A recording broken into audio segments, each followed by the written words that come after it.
इस तरह की घटना देने से निश्चित रूप से प्रदेश की एक चेहरे पर एक कालिक पहुंचने का प्रयास किया गया है, वो सरकार किसी भी कीमत पर सफल नहीं होने देगी।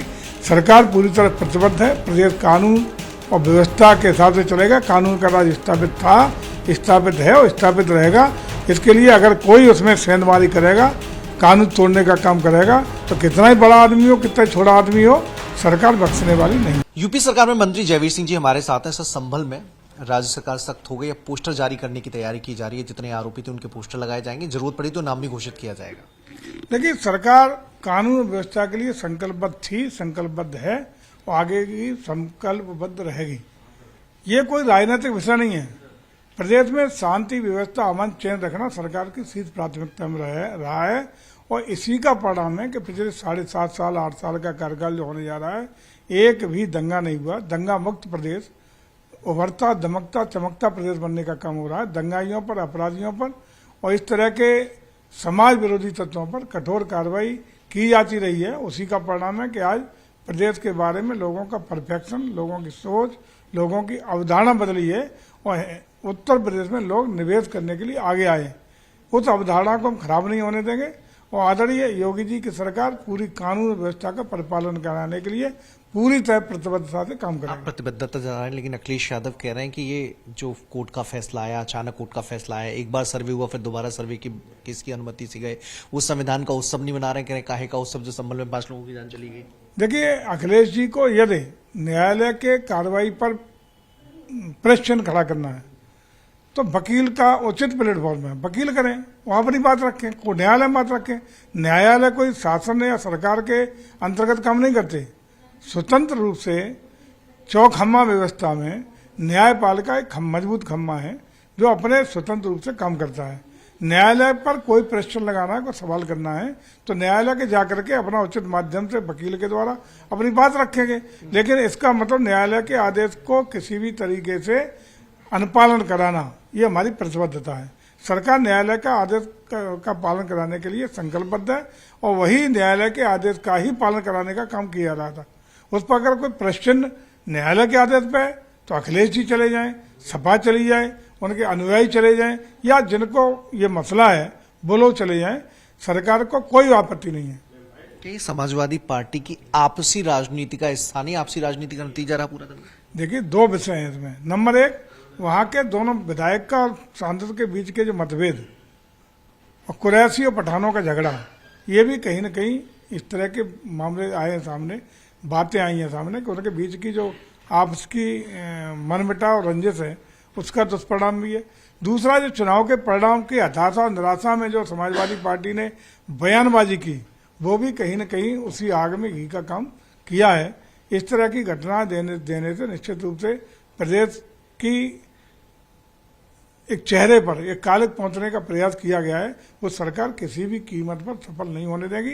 सरकार पूरी तरह प्रतिबद्ध है। प्रदेश कानून और व्यवस्था के हिसाब से चलेगा। कानून का राज स्थापित था, स्थापित है और स्थापित रहेगा। इसके लिए अगर कोई उसमें सेंधमारी करेगा, कानून तोड़ने का काम करेगा, तो कितना ही बड़ा आदमी हो, कितना ही छोटा आदमी हो, सरकार बख्शने वाली नहीं है। तो शांति से समझौता नहीं किया जाएगा और कोई ऐसा करेगा तो सरकार कार्रवाई करेगी। कैमरामैन विशाल वर्मा के साथ मनीष यादव, टाइम्स नव भारत, लखनऊ। केंद्रीय मंत्री गिरिराज सिंह जी हमारे साथ हैं। गिरिराज जी, संभल में जो घटना हुई उसके बाद कांग्रेस पार्टी और समाजवादी पार्टी के नेताओं का बयान आ रहा है कि पुलिस को अगर बंदूक दी गई है तो क्या वो गोली ही मार देंगे। किस तरीके की मानसिकता है ये? सिर्फ मुसलमान होने की वजह से इस तरह की प्रतिक्रियाएं आ रही हैं, इस तरीके का एक्शन हो रहा है? कौन दे रहे हैं ऐसा बयान? ये इमरान मसूद हैं, कांग्रेस पार्टी के सांसद हैं सहारनपुर से। उनको शर्म करनी चाहिए, इमरान मसूद साहब को या राहुल गांधी को या अखिलेश जी को। आज ये साबित हो गया कि पुलिस की गोली से नहीं मरा, ये तो बंदूक की गोली चला है। तो बंदूक आजकल कहाँ रहता है फोर्स के साथ? वो तो उन्हीं लोगों में से आताताइयों ने ही चलाया। ये मान नहीं रहे हैं कि ये एक गुंडे दूसरे गुंडे पर हमला किया है।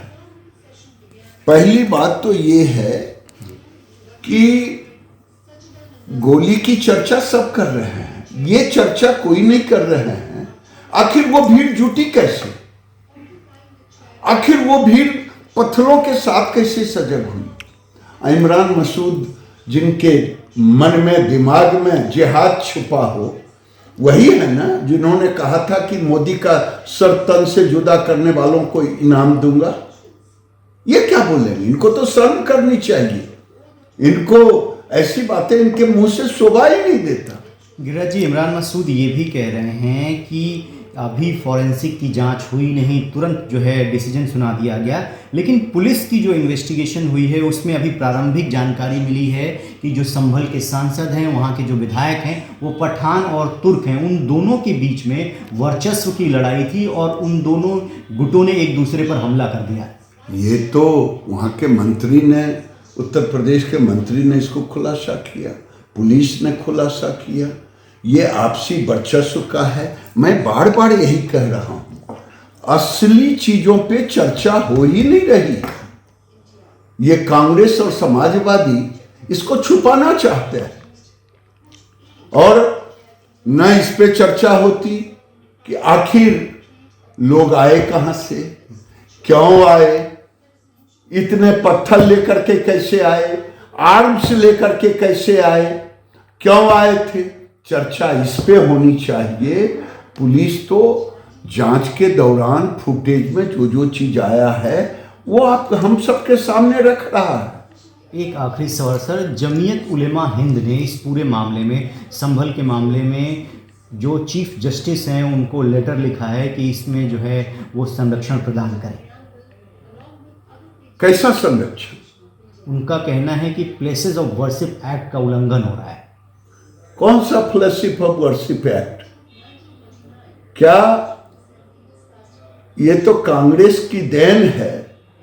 कांग्रेस ने तुष्टीकरण के तहत ये सारी चीज किया। ये सही है कि ये जांच से ही पता चलेगा कि हरिनाथ का मंदिर है, हरिहरनाथ का मंदिर है या मस्जिद है। यही जांच तो करने जा रही थी सरबैठी कोर्ट के आदेश पर। गिरिराज जी, मेरा एक आखिरी सवाल है कि बांग्लादेश में जो परिस्थितियां बनी हुई हैं, जिस तरीके से वहाँ पर अल्पसंख्यक हिंदुओं पर अत्याचार हो और मंदिरों में तोड़फोड़ हो रही है, आप इसको कैसे देखते हैं और क्या डिमांड करना चाहेंगे ताकि उनके संरक्षण को मिले उनको? मैं बड़े ही दुखित मन से ये कह रहा हूँ, पाकिस्तान में हिंदू बचे नहीं, बांग्लादेश में अब उंगली पे बचे हैं। जिस ढंग से वहाँ कत्लेआम हो रहा है, जिस ढंग से धर्म गुरुओं को जेल में बंद कर दिया जा रहा है, ये मानवता के ऊपर प्रहार है। इस पर राहुल गांधी, अखिलेश यादव, ममता बनर्जी किसी की जुबान नहीं खुलती। मैं तो कहता हूँ कि जो हालात हो गए हैं बांग्लादेश में, वहाँ के जो कार्यकारी प्रधानमंत्री वो अभी तक हस्तक्षेप नहीं कर रहे हैं। ऐसी स्थिति में संयुक्त राष्ट्र संघ को हस्तक्षेप करना चाहिए। मानवता के नाम पे हस्तक्षेप कर क्या मरने देंगे?